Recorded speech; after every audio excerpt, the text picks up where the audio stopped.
There's a magical place and we're on our way there, with toys in the millions all under one roof.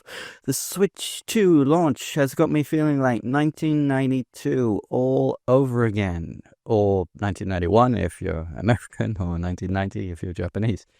It's funny how history repeats itself, isn't it? And the launch of the Nintendo Switch 2 has got me thinking of the launch of perhaps Nintendo's most beloved console, the Super Nintendo. There's many parallels between the launch of the Nintendo Switch 2 and the launch of the Super Nintendo.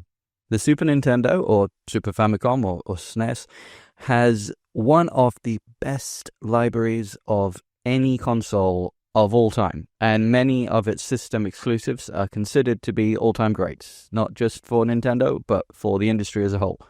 Will that be the same for Nintendo Switch 2? Only time will tell, but the issues surrounding this current console launch are really very similar to the same exact issues that surrounded the Super Nintendo. Many who weren't there at the time will not realize the Super Nintendo was a very controversial console. And at the time of its launch, it was not guaranteed to be the success that it turned out to be. So, let's pitch a tent and queue up outside Toys R Us, then rush in, pick up a little slip of paper, and then run to the counter so that they can go fetch the game from the security area guarded by Jeffrey the Giraffe. There's millions, says Jeffrey, all under one roof. But before we do, let me just read the introduction and we can get right into it. Hi everyone, welcome to Daily Switch 2, a podcast covering everything related to the Nintendo Switch 2 with at least one new episode uploaded per day to YouTube, Spotify, and your favorite major platforms. My name is Sam, and I've been a gamer since the 1980s. I've worked in the entertainment industry since I was a teenager, including as a games journalist, producer of gaming documentaries and shows, and I'm even programming multiple indie video games, including 4 which will be released on the Switch and hopefully Switch 2, so be sure to subscribe and follow the show for the world-exclusive news on those as they drop. However, I'm a gamer and a Nintendo fan at heart, and this podcast is purely a passion project for me to talk about the stuff that interests and excites me about this new system. It is not monetized or funded by any entity, and it's completely unofficial and unbiased so that I can give my full, frank, honest opinions. So if you want to support me or just find out about the best places to get these free daily episodes, or join our brand new members area. It's a Patreon blog, but it's a free Patreon blog. All links are in the bio and at linktree/dailyswitch2. That's linktr.ee/dailyswitch2. Thank you so much. I hope that you'll join the free members area on Patreon. We're going to be doing some giveaways. I've got some really cool Nintendo stuff to give away. Thank you so much, and back to the episode. The SNES was the follow-up to the NES. The Super Nintendo was the follow-up to the Nintendo Entertainment System. Obviously, I'm sure you know that. At the time, the NES, Nintendo Entertainment System, was the most successful video game console of all time. Many people will repeat ad nauseum how it saved the video game industry. It did in America, at least, after the video game crash in 1983. And the NES, by the late 80s, early 90s, 1 in 4 homes had an NES. That was an unprecedented success. It felt like basically everybody had an NES. And of course, we can see the parallel with the Nintendo Switch 1. The Nintendo Switch 1 has sold 150 million units and is possibly the biggest selling home console of all time. There's some controversy. Sony recently put out a very kind of vague statement implying that maybe the PlayStation 2 had sold a number that just happens to be more than the Nintendo Switch, but it is certainly the biggest selling console in recent memory and the biggest selling Nintendo console by far. And at the time, the NES was also this huge success. So the Super Nintendo launched as the follow-up to the most successful console of that era, and the Nintendo Switch 2 is launching as the follow-up to the most successful console of our modern era. So there's obviously a parallel there. The Super Nintendo was very controversial at the time for the price. Many parents were angry about the price being so high and refused to buy. The launch price of the Super Nintendo was significantly higher than the NES in the shops, and also it was a high price when compared to its competitors. Obviously, the Sega Genesis, as it's called in America, or the Mega Drive in the rest of the world, it was significantly cheaper than the Super Nintendo. And also the TurboGrafx 16 or PC Engine, depending on what region you're in, it was cheaper as well. So the price of the Super Nintendo at launch, it really was a big sticking point.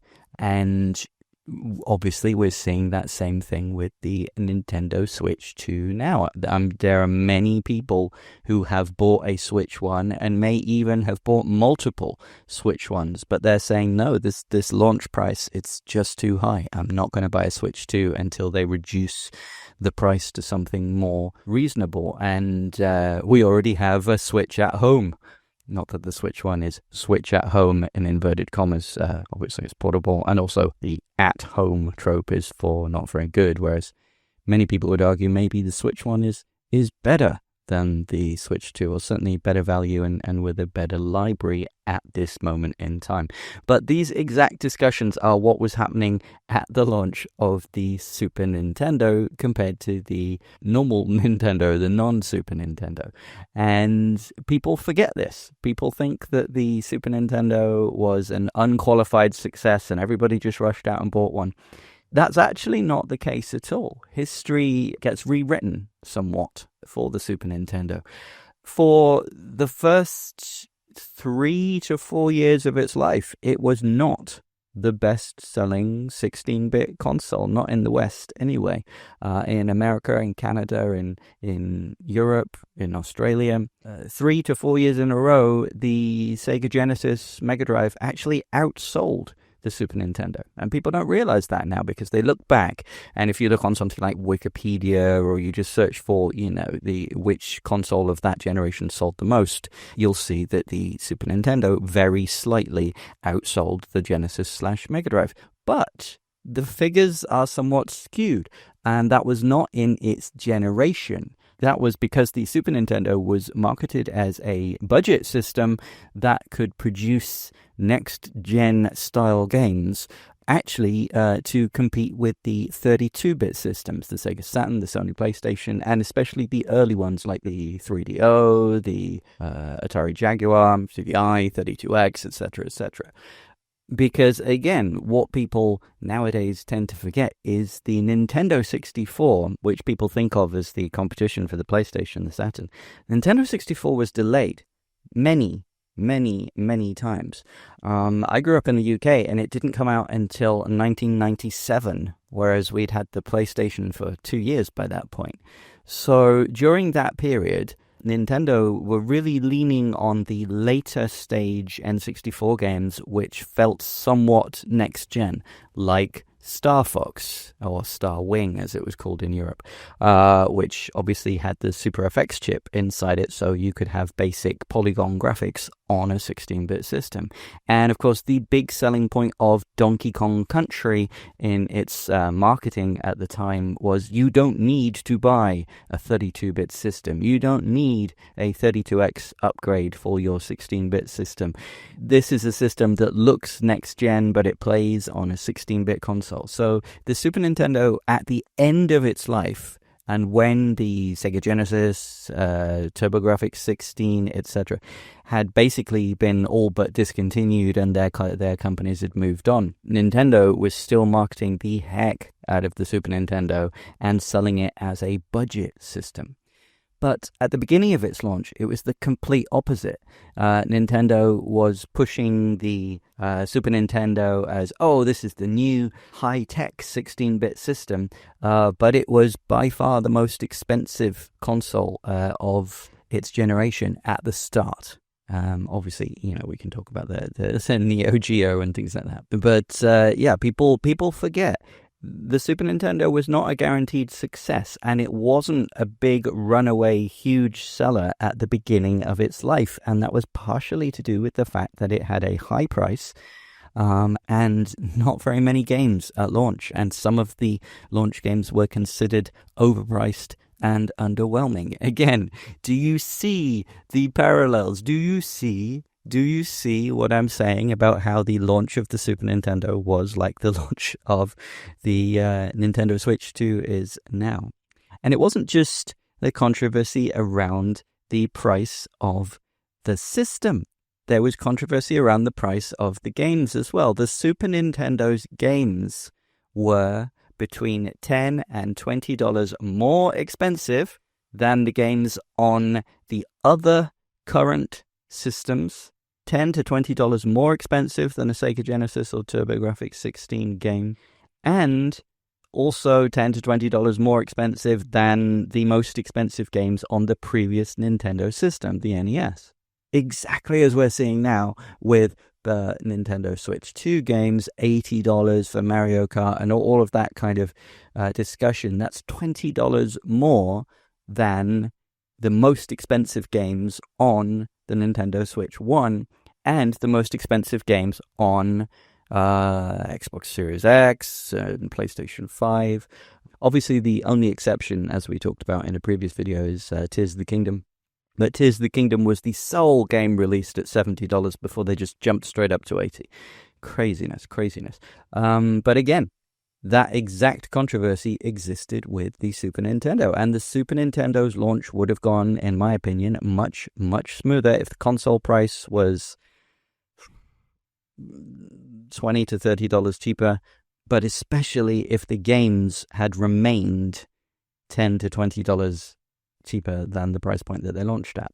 And this is the argument that I would give about the Switch 2 as well. If the Switch 2 system was $30 to $50 cheaper and the games had stayed at $60 or less, many of the complaints that people are having now, and many of the long-term Nintendo fans who are saying, "No, I'm going to wait. I'm not going to buy right now. I'm going to wait," they'd have jumped on board.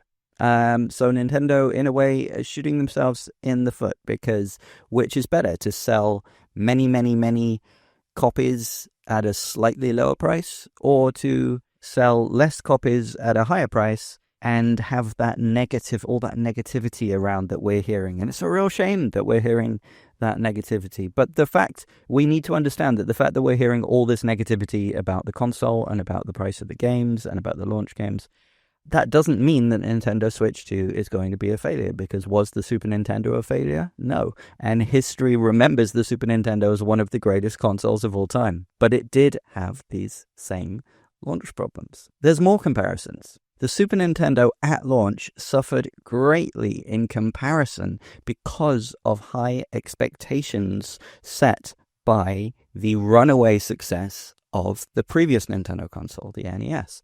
Expectations were extremely high.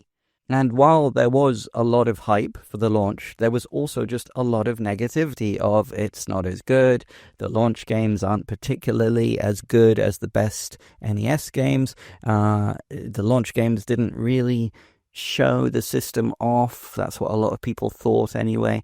And the argument was, well, the NES already exists and has this excellent library. Is it really worth paying the extra price? Is the Super Nintendo really going to turn out to be better in the long run? There's controversy around that, and we're hearing people having exactly the same talking points as the Switch 2. It's very, very interesting to me. Maybe I'm harping on about this too much, but to me, the parallels are uncanny.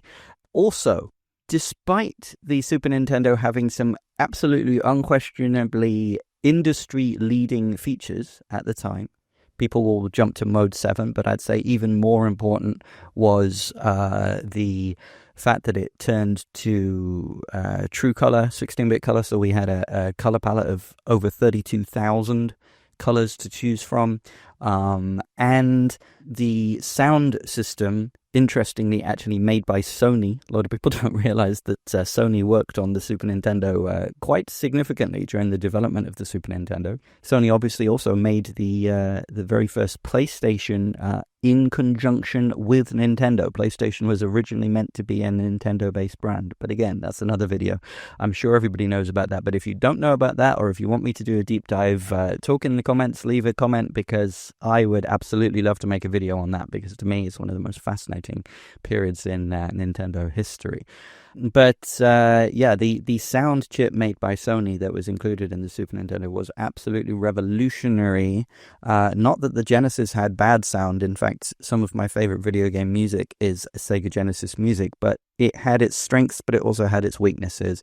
As an FM synth, there's only so much that you can do, whereas the Super Nintendo sound chip was sample-based and could basically replicate, with the limitation of cartridge memory, but could basically imitate almost any instrument, and you could have amazing orchestral sounding music or sample-based dance music. It really removed a lot of the limitations of previous systems. It was best in class at the time. And the controller as well added more buttons, shoulder buttons. We'd never had shoulder buttons on a joypad before, and it was the first console to have a 6-button controller. I think, honestly, that's one of the reasons why Capcom prioritized the system for developing Street Fighter 2. Obviously, Street Fighter 2 eventually came to the Sega Genesis, but originally on Super Nintendo, and that was a big reason why many people went out and bought a console. Many Sega fans, myself included, really wanted to buy a Super Nintendo, not really because they wanted to play the latest Mario or Zelda, but because they wanted a decent home version of Street Fighter 2. And so the console itself and the controller were also very innovative at the time. But despite that, the Super Nintendo had some baffling hardware limitations, which again people were talking about at the time and are still talking points for the console today. The main screen resolution was lower than it should have been. So if you watch, for example, Console Wars, the not the documentary, the excellent YouTube channel, they're always comparing Genesis versus Super Nintendo versions of the same game, and in almost every episode, the Super Nintendo version has more colors going on, but it's at a lower resolution, so it's cropped and you can't see as far ahead, and the graphics look squashed. It's a really strange limitation that Nintendo needlessly included. It wasn't necessary. And the CPU itself, while it does have its strengths, there are some things, again, where it was best in class. In general, the CPU of the Super Nintendo was hamstrung and much slower than it should have been. It was slower than the Sega Genesis. It was slower than competing hardware that was available for cheaper. And it was a baffling decision at the time, and people were, why is this CPU seemingly not as good as it should be? Why is the graphics chip seemingly limited in strange ways? And the reason why is actually because it was originally planned on being backwards compatible, because the NES had been so successful and sold so much hardware, or of course it's called Famicom in Japan. The NES or Famicom had sold so much that originally the plan was the Super Nintendo and Super Famicom would be backwards compatible with NES games. Now, Nintendo changed their mind at the last minute, because I think the excuse was because they thought that it would actually prevent people from buying more new Super Nintendo games. They'd just, stick to renting or buying secondhand NES games for their Super Nintendo. Personally, I don't agree. We can look at for example, the PlayStation 2 had perfect backwards compatibility with the PlayStation 1, and that was one of the main reasons. The backwards compatibility with PlayStation 1 games and the fact it played DVDs were arguably much more of a reason why the PlayStation 2 was a success rather than its launch games, and because its launch games were really lackluster, especially compared to what was out on competing systems like the Dreamcast. But it was a huge success because the PlayStation 1 had sold so many units and everybody already had PlayStation games, and it was a case of, so I can plug it into my TV and I can play all my PlayStation games and I can play DVDs, and when new games come out for the PlayStation 2 exclusively, and it'll play them as well. Okay, no-brainer. So everybody bought a PS2. So for me, backwards compatibility would have been a really good feature for the Super Nintendo. Some people will say, but the Genesis was backwards compatible with the Master System and it didn't really help it. Well, yeah, sort of, but you had to buy an add-on, and the Master System was not the runaway success that the NES had been. Certainly not in America or Japan, which unfortunately for us Europeans are the markets that actually matter as far as most of these video game companies are concerned. I love the Master System, by the way, and as an aside, there are many, over 200 games released on the Master System which came out in Europe, which never came out in America. So a lot of Americans think, the Master System has a rubbish library, it couldn't compare with the NES library. Actually, I would say once you include all the exclusives, the NES probably has the edge overall, but the Master System library is excellent once you include all the games that were never released in America. So we have two comparisons there. The first comparison with the Switch 2 is its powerful hardware. There are some things that it does amazingly well and that are industry leading, but there's other things about the hardware which seem strangely like Nintendo has decided to cut corners, and that was definitely the case with the Super Nintendo. And also the issue of backwards compatibility being essentially removed or broken. Yeah, we're seeing a lot of that with the Switch 2 is not fully backwards compatible with Switch 1 games. It sort of is, it sort of isn't. There's all kinds of controversies dropping all the time when people discover new Switch 1 games, even first-party Nintendo games which don't work properly, and it's confusing marketing because, of course, some of the games do work, some of the games work and actually work better with upscaling or faster frame rates or all kinds of improvements, but other games just don't work at all or are glitchy, and it's mixed messaging because they can't really say, it's completely backwards compatible. So what they say is, the Nintendo Switch 2 plays backwards compatible games, which is a mealy-mouthed, weasel-worded way of trying to make it sound like it's backwards compatible, but actually isn't. And I think that's causing them, again, more negative publicity than is necessary. But again, at the time, there was controversy with the Super Nintendo, with parents saying, well, why doesn't it play my Nintendo games? Why do I now have to have two boxes plugged into the TV? I don't want two boxes plugged into the TV. I want one box that plays Nintendo games. So that was a genuine controversy at the time. And it wasn't just Sega, by the way, that had backwards compatibility. A precedent had been set with Atari consoles having backwards compatibility as well. The Atari 2600 or VCS was a very successful system, of course. And plenty of later Atari systems played 2600 games as a matter of course, because of course they should. If people have paid for these games, they can't just suddenly not play them. Yeah, that was the attitude at the time. And people are seeing that attitude. We're seeing that attitude now. Why can't I play my Nintendo Switch games on my Nintendo Switch 2? It's the same controversy, just 30 odd years later. God, 30 years, that makes me feel old. I don't even want to do the calculation of actually how long it's been.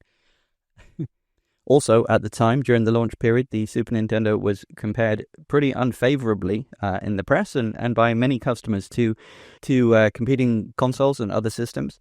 And also PC gaming was really just starting to take off as well. I mean, Doom hadn't quite released yet. It released a year later, but Wolfenstein 3D, Wolfenstein 3D, whatever. And we were starting to see console quality games on DOS, console quality platform games, etc. on DOS. And 3D games were starting to be a thing as well. And in many countries, especially in Europe, but in many countries, systems like the Commodore Amigas, 500, 600, 1200, and the Atari ST were popular again. which had 16-bit quality games, which looked like console games, which played like console games, but the games themselves were available at a much, much cheaper price. And also there was a lot of piracy, so they could be got for very, very cheap. So again, Nintendo already had problems selling NES games in Europe because they were considerably more expensive than games on other systems, including the Sega Master System. That's one of the reasons why the Master System was a bigger success in Europe, because the games were £15-20 cheaper. So if parents already weren't willing to buy a $40 to $45 NES game, they certainly weren't willing to buy a $60 Super Nintendo game. You know, it's not just the price. It comes down to really the launch games and the first impression that the launch games gave. And here is where I think it gets really interesting with the comparisons with the Switch 2. Of course, the competing consoles at the time had many, many, many games, hundreds of games, but the Super Nintendo, in certain regions at least, maybe in all regions, I'm not sure, but certainly in certain regions, the Super Nintendo launched with only 2 games. Now, the Switch 2 has more than 2 games, but many of them are multi-plat games, or games which are ports of things that have already been released on other systems. So it leaves the impression for a lot of people, oh, there's no games on Switch 2 because there's nothing exclusive. Oh, well, the exclusive game was Mario Kart, and there's all this negativity about Mario Kart, so there's no games that I want on the Switch 2. That's what a lot of people are saying. And I'm here to tell you that the Super Nintendo had exactly the same problem, but even more so because it literally only had 2 games. And what were the 2 games at launch? Well, the flagship first-party title was, obviously, Super Mario World. Super Mario World is a great game.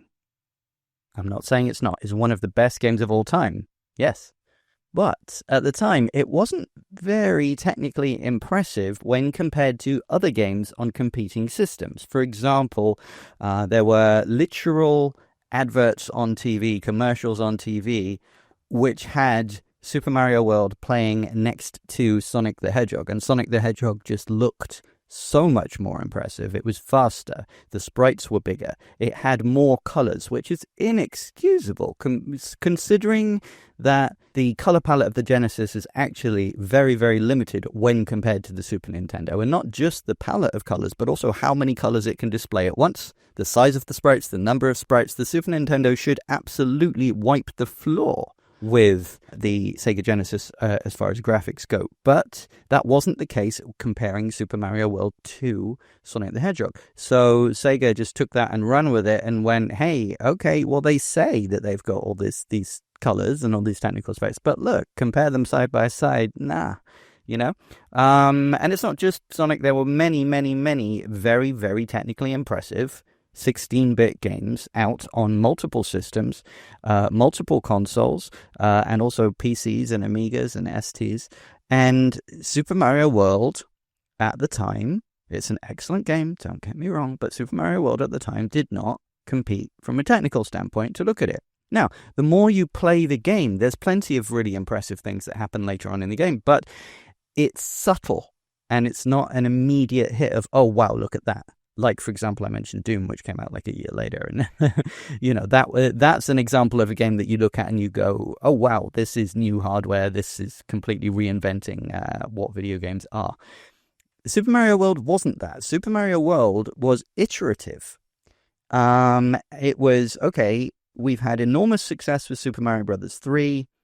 What can we add to it? How can we change it to make it the same game, but better? And that's a great approach when you make a sequel in general.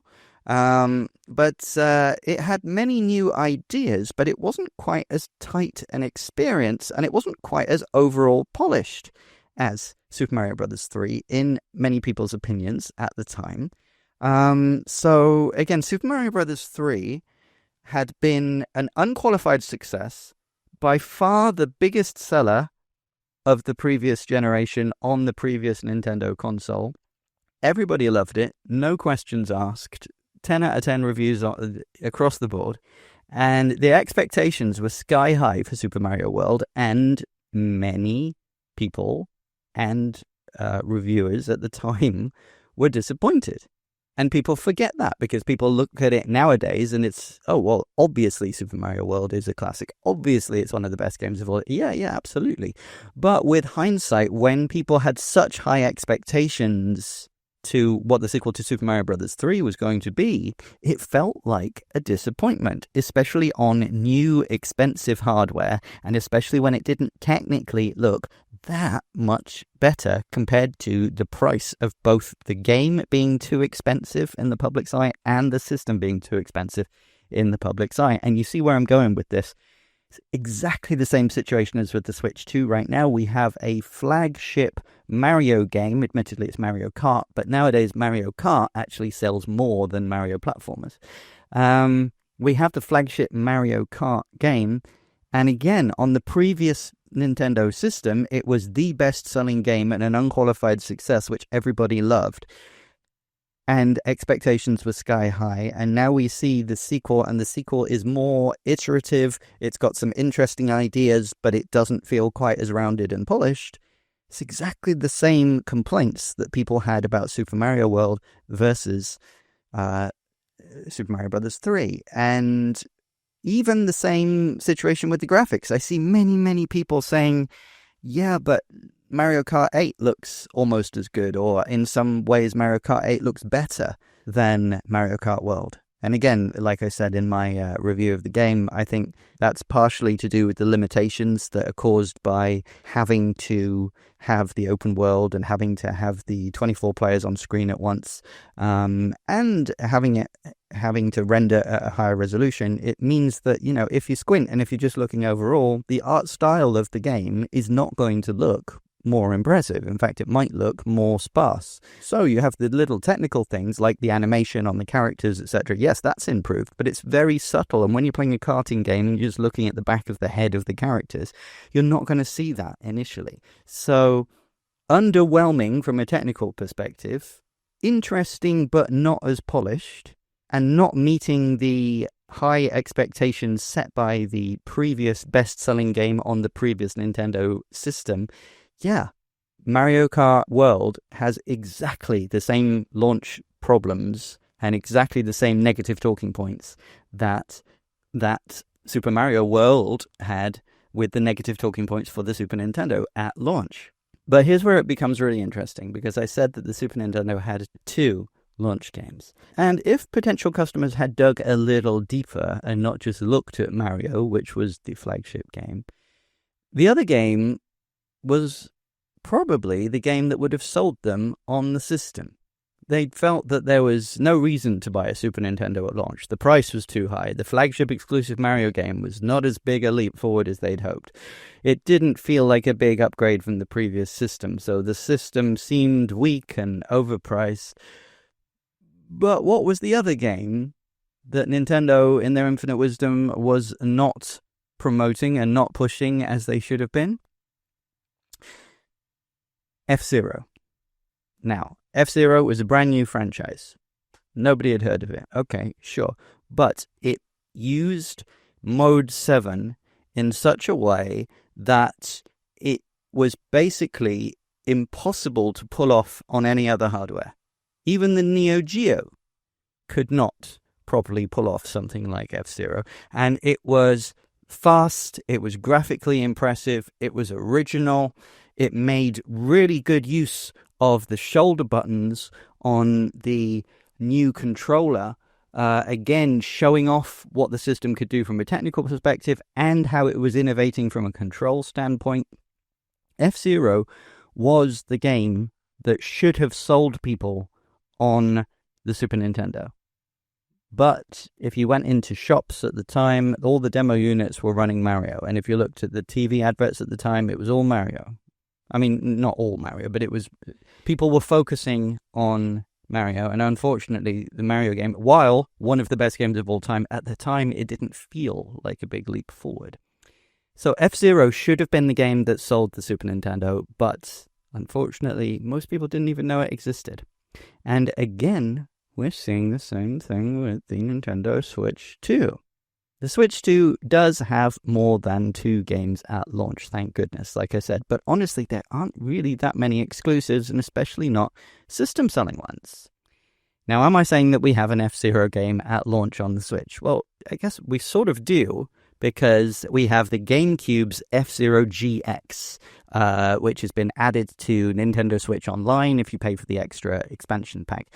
And it's an excellent, excellent game, probably the best game in an already excellent series. For my money, I would say F-Zero GX is probably the best game in the series, which is another thing that I've said that will make me sound like a Sega fanboy. But don't forget that we also have the equally awesome F-Zero X for the Nintendo 64 on Switch Online Expansion Pack 2.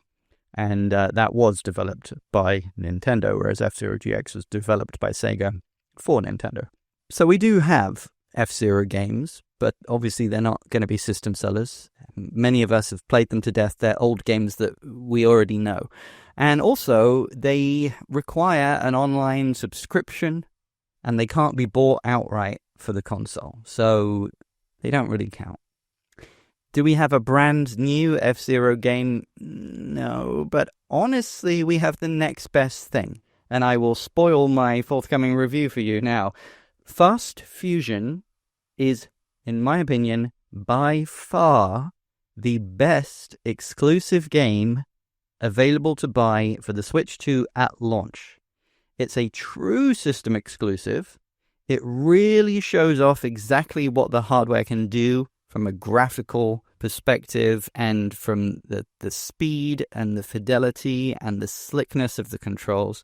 It is by far more technically impressive and more feature complete than Mario Kart, and it's a significant upgrade over the previous game in the Fast series, whereas it's arguable, is Mario Kart World a genuine upgrade over Mario Kart 8 or not? It's different, yes, but it's not an inarguable update, whereas Fast Fusion undoubtedly is a massive step up over the previous game, which was already excellent, an excellent game in an excellent series. It's the best game in the Fast series. And here's the kicker. It's not $80. In fact, it's only $15. And what's even more amazing about that is the previous game on the previous system, Fast RMX on the Nintendo Switch 1, was $20. So the price of the game, rather than going up by $20, has gone down by $5. Now, honestly, for some people, this will be the system-selling game. Possibly myself included. I genuinely think this is probably the best launch game. And Nintendo are barely talking about it. Just like they didn't talk about F-Zero when they launched the Super Nintendo, they put everything on Mario, and the Mario felt underwhelming at the time. History has since said, no, people were wrong to be underwhelmed, but at the time, people were underwhelmed. They should have promoted F-Zero more, and Nintendo should be promoting Fast Fusion more. Admittedly, it's not a Nintendo-developed game, it's a Shinen developed game, but it's been buried under the discourse all about Mario, or the quality of multi-platform titles, or the niggles that people have about pricing, or whatever else. And people need to be talking about this more. So I'm going to make several videos on this. So, is there a lot of negativity around the Nintendo Switch 2 console launch right now? Yes. Does that mean that the console is going to be a failure, or is going to be remembered by history as being a failure? No. Exactly the same things were said about the Super Nintendo at launch, and years later, everybody remembers it as one of the greatest consoles of all time. And even if you just do a little bit of research on Wikipedia, you would be led to believe that it was just an unqualified success and the greatest console of its generation and sold the most units. And at the time, that could not be further from the truth. Now, some people who were in America and fully caught up with Nintendo hype will probably remember it differently, but in general, the worldwide, and even in America, when you look at news coverage and multi-format games coverage, the Super Nintendo was not an unqualified success that everybody now remembers it as. And the same thing could be said about the Nintendo Switch 2. It could be that years down the line, we're all looking back going, of course, we all knew that the Nintendo Switch 2 was going to sell 250 million units. Of course, we all knew that it was the greatest console of all time. Of course, the second that we saw it, we knew it was expensive, but it was worth the price because it was going to be so damn good with such a good library. Of course. That's how people look back on consoles when they've been successful, and they don't remember how difficult it was at the console launch. So, don't feel dismayed about the console launch right now. There are plenty of things to complain about, and I'm going to complain because if we don't complain about these things, then games companies will just think they can get away with it, and they'll keep making poor decisions in order to make a quick buck in the short term. So it's okay to point out the things that are wrong, but we have to zoom out a bit and remember that just because there's a lot of negativity on social media, that doesn't mean that the Switch 2 is going to fail. I mean, just sales numbers alone. It's sold, over 4 million units right now? That's record-breaking in such a short period of time. So there's all this negativity, but it's still selling extremely well. Far better than the Super Nintendo did. But we can look at the Super Nintendo and learn from perspective of history.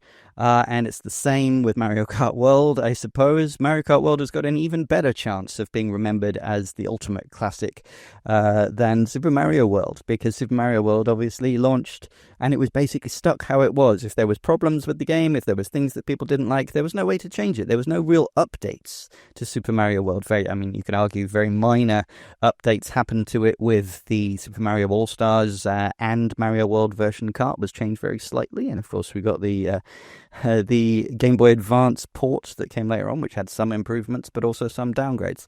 But really, Super Mario World is Super Mario World. The launch day version is the finished version. That's not the case with Mario Kart World. Mario Kart World, yeah, it's not perfect in its launch state right now, but it's pretty darn good. It's pretty darn good, and there can be updates, there can be patches, there can be DLC, and it can improve over time. So I think the negativity, we need to take a step back and say, maybe just as people felt unsure in 1992 about the Super Nintendo, maybe we don't need to be quite as worried about the Nintendo Switch as we think. And as far as the launch games go, just as F-Zero was the hidden hero of the Super Nintendo's launch lineup, which should have quashed all the public's fears and silenced critics when it came to the technical side of things, Fast Fusion is, in my opinion, the best reason to buy a Switch 2 right now. I'm going to get into why in my full review. So, thank you so much for listening to me ramble on about this. As you can tell, I'm a big retro fan, and I do care about the history of Nintendo. But even for this brand new Nintendo Switch 2 podcast, I think this subject was extremely timely, and we can see so many comparisons and learn so many lessons by comparing these two time periods. If you like these deep dives or are interested in hearing more Nintendo history peppered in between the Switch 2 news, perhaps, for example, talking about the retro games available on the Switch 2 via the online services and the like, please let me know in the comments, or even better, come and join the free members area on my Patreon that we talked about earlier. Yes, it's a Patreon, but you don't need to pay anything to become a member. There's a free tier, and I have a lot planned there, and just this morning I bought a whole ton of cool official Nintendo Gacha Toys, and I'll be giving them away to people as part of fun little community events. The link for that and everything else you could possibly need to find or support the show is at linktree/dailyswitch2. That's linktr.ee/dailyswitch2. Have an awesome day, and I'll catch you tomorrow for the full review of the excellent Fast Fusion. And then after, we'll do a deep dive into all the official accessories for Nintendo Switch 2, including a real look into potential Joy-Con drift, and a really important and controversial talk about the new Pro Controller that you're not going to want to miss. I think I've uncovered some things that literally no one else is talking about. Okay, have a great day. Thank you for listening. I'll catch you soon.